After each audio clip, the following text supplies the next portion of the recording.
Most distillation systems use some type of reboiler as the main source of heat input to the column.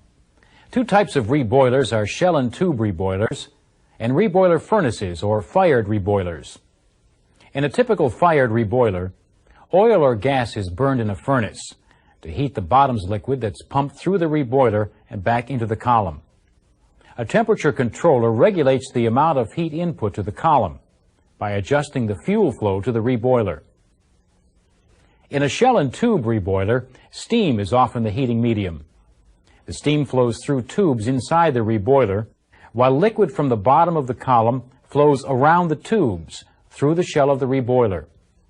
A temperature controller regulates the heat input to the column by signaling a control valve to adjust the steam flow to the reboiler.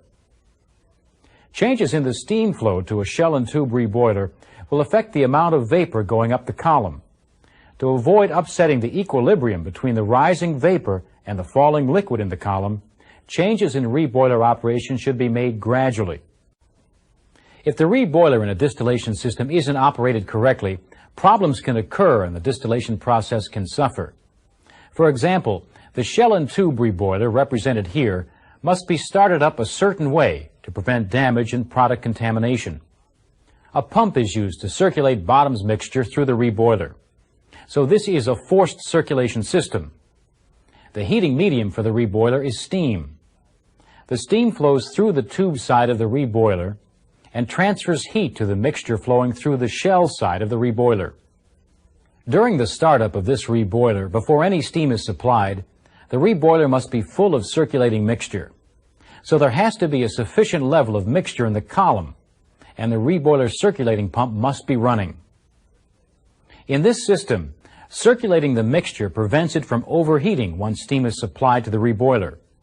If some mixtures overheat, they can bake onto the reboiler tubes, fouling the tubes and restricting the heat transfer from the steam to the mixture. Once the reboiler is ready to receive steam, the steam should be supplied gradually.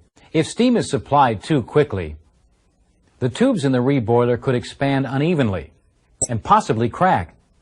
If the column pressure is greater than the pressure in the steam system, some of the mixture could contaminate the steam system and damage it. If the column pressure is less than the pressure in the steam system, steam could leak out and contaminate the mixture flowing back to the column. Supplying steam to the reboiler too quickly can also cause the lighter component in the mixture to vaporize too rapidly.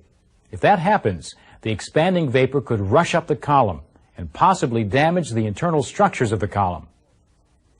Now, fired reboilers can experience some of the same problems as shell and tube reboilers, including tube fouling and tube leaks. But since fired reboilers burn fuel to heat the bottom's liquid, they sometimes experience combustion problems as well.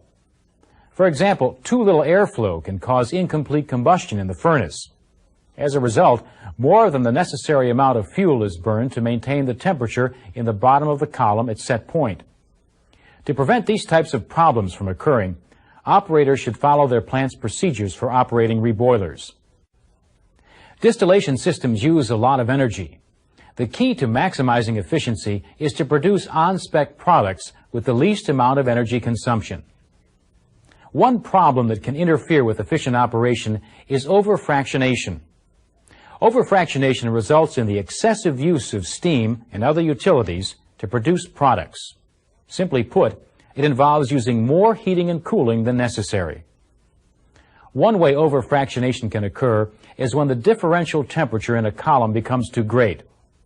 For example, if the bottom temperature is higher than necessary for product separation, more hot vapor will rise up the column. To adjust for the increase in temperature, the control system will increase the reflux flow rate. If the cooling effect of the increased reflux offsets the rise in bottom temperature, the system may reach a new set of steady-state conditions. Under these conditions, product composition may still be within specs, but a lot more energy will be used to produce basically the same products. By lowering the temperature at the bottom of the column to its proper value, the overfractionation problem can be eliminated, and the column can return to its original operating conditions. In this topic, we focused on reboiler-related problems, and we described an efficiency problem called overfractionation.